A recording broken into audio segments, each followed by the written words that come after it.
Assalamualaikum warahmatullahi wabarakatuh.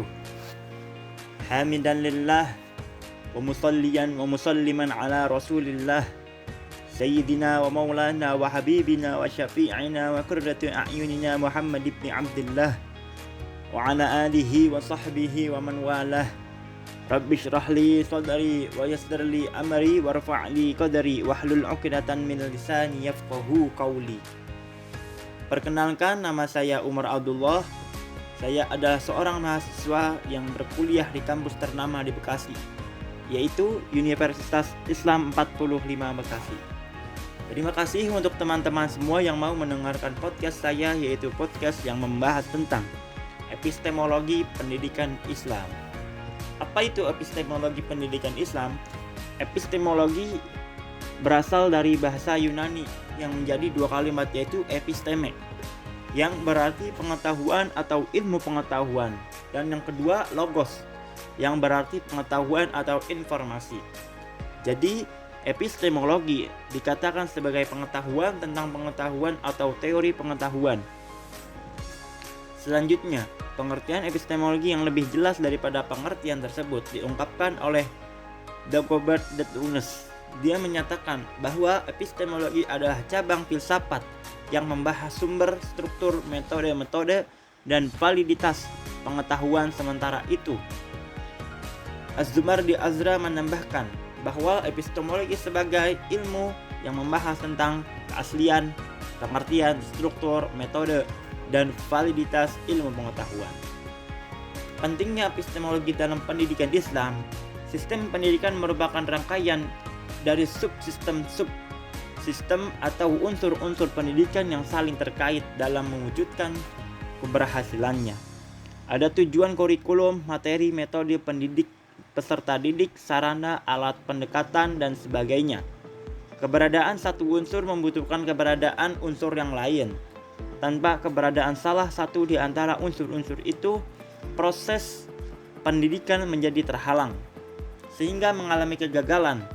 Pendidikan Islam seharusnya tidak hanya fokus pada penguasaan ilmu secara teknis, tetapi juga pada pengembangan spiritual dan etika yang mengarahkan peserta didik untuk berpikir kreatif dan reflektif. Hal ini bertujuan agar pendidikan Islam menghasilkan sumber daya manusia yang berkualitas secara lahiriah dan batiniah. Kurikulum dan metode pendidikan Islam, yaitu kurikulum dan metode merupakan elemen penting dalam proses belajar mengajar. Berhasil dan tidaknya suatu tujuan pendidikan tergantung kurikulum yang dipersiapkan dan metode yang digunakannya. Tidak relevannya kurikulum dan metode yang dikembangkan di suatu sekolah dengan realitas kehidupan yang dialami oleh siswa, menyebabkan siswa teranidiasi dari lingkungannya, alias tidak bisa peka terhadap perkembangan yang terjadi di sekitarnya. Hal ini berarti dalam konteks globalisasi, sekolah tersebut telah gagal untuk mengantarkan peserta didiknya untuk menjadi anak yang cerdas, tanggap, dan dapat bersaing di pasaran bebas. Kurikulum pendidikan Islam idealnya tidak bersifat dikotomis, melainkan holistik dengan integrasikan ilmu agama dan umum. Selain itu, pendekatan yang demokratis dan dialogis perlu diterapkan untuk mendorong peserta didik berpikir kritis dan adaptif terhadap perkembangan zaman. Pendidikan Islam haruslah mampu mengembangkan beberapa konsep dalam kurikulum pendidikan Islam. Menurut perspektif Abdurrahman Wahid, yakni yang pertama, kurikulum pendidikan Islam sebagai pembentuk kepribadian. Pendidikan Islam mempunyai peran yang strategis dalam berpartisipasi, membangun dan membentuk kepribadian yang sesuai dengan nilai-nilai kemanusiaan dan juga keharmonisan dengan nilai-nilai budaya yang berkembang dan dianut sebagai sebuah tradisi di negara Indonesia ini.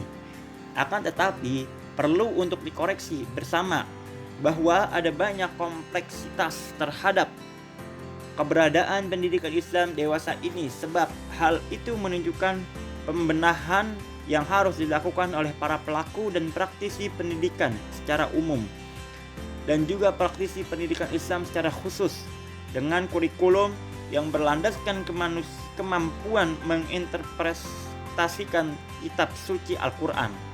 Diharapkan mampu menghasilkan manusia-manusia Qur'ani. Secara intelektual, emosional, dan spiritual, manusia Qur'ani ini mampu menyimbangkan dan mensinergikan kualitas kemanusiaannya menjadi insan paripurna. Kurikulum pendidikan Islam merupakan pengembangan dari sistem yang dibangun dalam upaya menjadikan sistem yang mapan dan menyeluruh guna melakukan perbaikan-perbaikan secara sistematis, rasional, ilmiah, dan mampu menghasilkan generasi yang berkualitas dan menjadi penyangga terhadap komunitas yang lebih besar lagi. Lalu yang kedua yaitu kurikulum pendidikan Islam sebagai pembentuk budaya Islami. Budaya merupakan hasil pemikiran manusia yang menjadi kebiasaan, yang dibiasakan sehingga menjadi mindset dan terus dibiasakan melahirkan rutinitas dalam kehidupan sehari-hari. Sementara itu, menurut pandangan Abdurrahman Wahid terhadap kurikulum pendidikan Islam sebagai pembentukan kepribadian umat dan bangsa, menginginkan ada perubahan pada kurikulum pesantren. Menurutnya, kurikulum pesantren selain harus kontekstual dengan kebutuhan zaman, juga harus mampu merangsang daya intelektual kritis anak didik. Namun, sebagaimana ia tuturkan sebelumnya, bentuk kurikulum tersebut tetap harus dalam asas yang bermanfaat bagi masyarakat dan juga tidak sampai menghilangkan identitas diri pesantren sebagai lembaga pendidikan agama. Nah, dalam arti jangan sampai pesantren mengajarkan keterampilan saja ataupun sebaliknya, yakni mengajarkan agama saja, tetapi keduanya harus dalam porsi yang seimbang. Lalu yang ketiga, kurikulum pendidikan Islam sebagai ilmu kehidupan, pengembangan iptek, keahlian, dan keterampilan. Abdurrahman Wahid melakukan pengembangan terhadap teologi Ahlus Sunnah wal Jamaah atau yang disebut Aswaja dalam menghadapi berbagai perubahan dan tantangan masyarakat. Jika selama ini paham Aswaja, terutama di lingkungan NU, hanya terkait dengan masalah teologi, fikih, dan tasawuf, bagi Abdurrahman Wahid pengenalan Aswaja harus diperluas cakupannya, yaitu meliputi dasar-dasar umum kehidupan bermasyarakat. Tanpa melakukan pengembangan itu, Aswaja sekedar menjadi muatan doktrin yang tidak mempunyai relevansi sosial. Dasar-dasar umum kehidupan bermasyarakat yang dimaksudkan Abdurrahman Wahid yaitu A. Pandangan manusia dan posisinya dalam kehidupan, B. Pandangan tantangan ilmu, pengetahuan, dan teknologi, C. Pandangan ekonomis tentang pengaturan kehidupan bermasyarakat, D. Pandangan hubungan individu dan masyarakat, E. Pandangan tentang tradisi dan dinamisasinya melalui peranata hukum, pendidikan, politik, dan budaya, F. Pandangan tentang cara-cara pengembangan masyarakat, G. Pandangan tentang asas-asas internalisasi dan sosialisasi yang dapat dikembangkan dalam konteks doktrin formal yang dapat diterima saat ini.